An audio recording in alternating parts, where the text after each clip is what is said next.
Fejltyper og argumentkneb. Der er flere fejltyper eller kneb, der benyttes i argumentation, både i den almindelige dagligdags argumentation, men også og særligt markant i den politiske debat i medierne, hvor politikerne kæmper for at styrke deres egen position og svække modpartens. Der er postulatet. Den mest markante fejltype, når man argumenterer, det er at fremkomme med påstande uden at underbygge dem med belæg. Påstanden, mange børn i dag er forkælede, det bliver til et postulat, hvis det ikke underbygges af et eller flere belæg. Man taler under tiden om tomme postulater eller udokumenterede påstande. Det er blot andre udtryk for det samme. Så er der at gå efter manden. Det er et ofte brugt retorisk kneb, når man er presset i en diskussion, og tillægge modparten skumle motiver til at mene, som han gør. Man kalder det ad hominem-argumentet, eller mere kontant, at gå efter manden i stedet for efter sagen. Som regel anser man denne form for argumentation for dybt usaglig. For eksempel, du mener ikke, jeg er god nok til jobbet. Det siger du bare, fordi du er jaloux. Altså, det er jo dybt usagligt, fordi man jo principielt ikke kan vide noget om andre menneskers motiver til at handle, som de gør. Man kan ofte støde på denne argumentation i de sociale medier, i deres forskellige kommentartråde, hvor en ophedet debat let fører til, at man ikke længere kommer med argumenter, men blot afskriver personen bag et udsagn. For eksempel, du er sindssyg, du fatter intet. Se lige på, hvad du har skrevet, osv. Man afskriver personen som en, man ikke kan tage alvorligt. Så er der afledningsargumentet. Et andet argumentkneb er afledningsargumentet, hvor man forsøger at vinde en diskussion ved at drage en irrelevant problematik ind i diskussionen og fremstille den, som om den var relevant. Netop for at aflede opmærksomheden fra det, man egentlig taler om.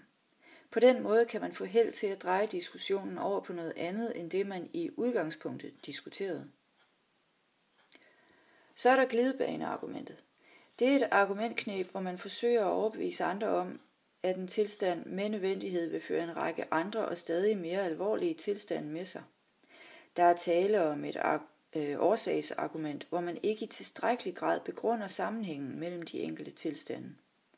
Argumentationen har netop til formål at vise, at sker dette eller hin, vil det som en glidebane, man ikke kan stå af, føre til den værst tænkelige katastrofe i sidste ende.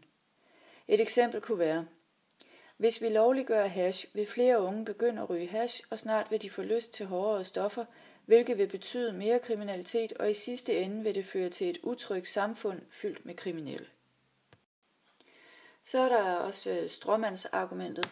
En stråmand møder vi i argumentation, når man karikerer eller fremstiller modstanderens synspunkt på en overdrevet måde, og derefter argumenterer imod den overdrevne fremstilling. Det er en stråmand, som man egentlig selv har lavet, fordi denne netop er lettere at argumentere imod.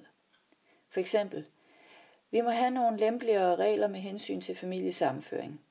Nej, hvis vi slipper tøjlerne, så oversvømmes landet af indvandrere. Så er de lempeligere regler blevet til at slippe tøjlerne, og det er så stråmanden her. Så er der cirkelslutningen. Cirkelslutningen er uden diskussion en fejltype. Her er påstand og belæg identiske. For eksempel, det er en fantastisk bog, fordi den er helt fantastisk god. Cirkelslutningerne møder vi ofte, når den, der argumenterer, ikke længere har flere gode belæg for sin påstand og måske desperat leder efter et sidste belæg. Til sidst så er der ordvalgsargumenter. Argumenterne og holdningerne i en tekst ligger ofte i selve ordvalget. Når man i forbindelse med en SU-reform anvender ord som cafépenge og fjumreår, har man allerede lagt en bestemt holdning ind i teksten. Nemlig at de studerende laver ikke noget seriøst og sidder blot på caféer og drikker vores skattepenge op. Hvis man i en artikel kalder en oprører i et land for terrorist eller kriminel, eller kalder en sagkyndig ekspert for smagsdommer, har man også allerede sagt meget om, hvad man mener om sagen. Læg mærke til, at flere af de ord, der benyttes som ordvalgsargumenter, har karakter af metaforer. Når fordelingspolitikken i samfundet kaldes et fordelingscirkus og dermed kombineres med alt det sjove, der sker i et cirkus, så mærker man med det samme en kritik af denne politik. Når man taler om en ældrebyrde i stedet for en gruppe af ældre mennesker, er man heller ikke i tvivl om holdningen. Og individuelle løntillæg er man ikke tilhænger af, hvis man kalder dem for fedterøvstillæg. Ordvalgsargumenterne behøver ikke at optræde som enkeltord. Når EU kaldes det europæiske hus, fornemmer man bedre muligheden for at få det til at hænge sammen. Og når Helle Thorning-Schmidt omtales som den såkaldte statsminister, så mærker man straks distancen og kritikken. Ligeledes er det jo også klart, hvad man mener om dagens mest himmelråbende udtalelse. Ordvalgsargumenter kan ligeledes have karakter af såkaldte eufemismer. Eufemismer er forskønnende omskrivninger af ord eller vendinger, der har fået et ubehageligt indhold, eller som føles nedsættende eller stødende. I en argumentation eller retorisk situation kan de bruges til at skjule et negativt budskab.